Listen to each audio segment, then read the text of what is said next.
Hi there, this is garyryanblair, and in this message, we're going to talk about fearlessness. Specifically, how do you develop it? Well, it's a real simple question and answer exercise. You boldly go where others won't. You consistently lean into the things that you're afraid of doing, and you prove to yourself that your dreams are bigger and far more important than any fear. What is it that compels us? It compels each one of us to be fearful, to think and act like part of the herd, to live an entire lifetime with very little to show for it. Well, for the majority of us, it's really the desire for safety, for refuge and security. In short, it's the inclination to play it safe and to remain in the comfort zone. But the life you want, the truly magical life you want to experience, will only happen once you face your fears and actively work to get outside your comfort zone. It always has been this way, and it always will be this way. See, fear is unworthy of your companionship. It's an unwanted visitor who's overstayed his welcome. And your ultimate goal is to face it, to conquer it, and to use it as the trigger for unleashing your greatness.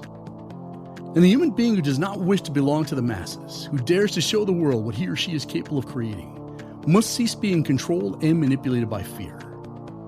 They must resist the gravitational pull of the comfort zone and instead follow their conscience, which shouts out at them, "Let your light shine through." Fear is never a reason for quitting nor for second-guessing yourself. It's only a cowardly excuse for those unwilling to face their doubts, their insecurities, and their mental boogeyman.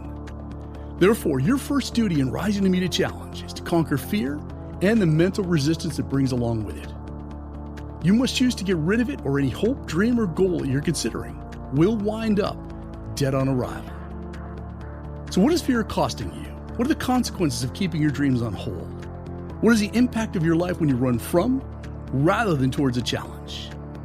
Well, let's look at a few of the many consequences associated with quitting, with being underemployed, with remaining fearful, and not rising to meet the demands of a challenge.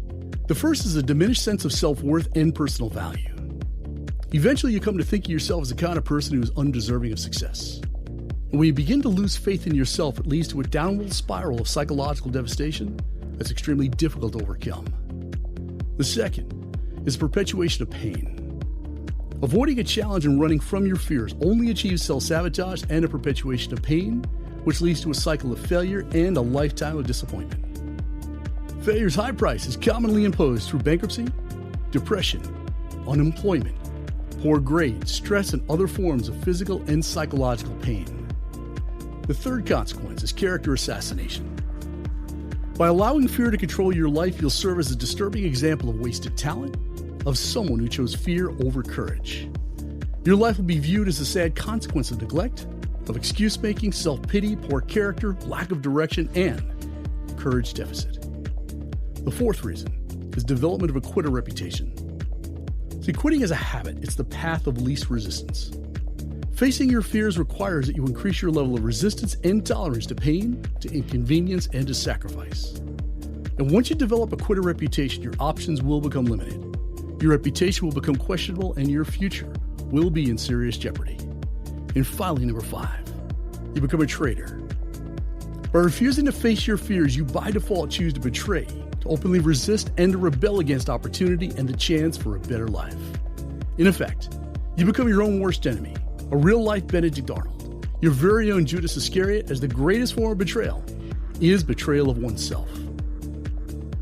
Fear of any type is a temperamental beast. It's built for a fight. It works to mentally wear you down and will not be vanquished quickly nor easily.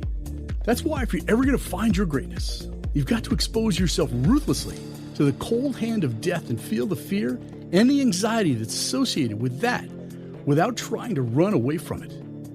Doing so will exhaust you, but it will grow you.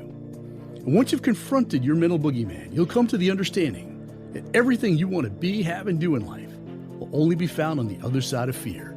And that's a pretty darn good thing. And that is one of the many reasons why you're going to want to check out the 100-Day Challenge at 100daychallenge.com. Make it the very next thing you do.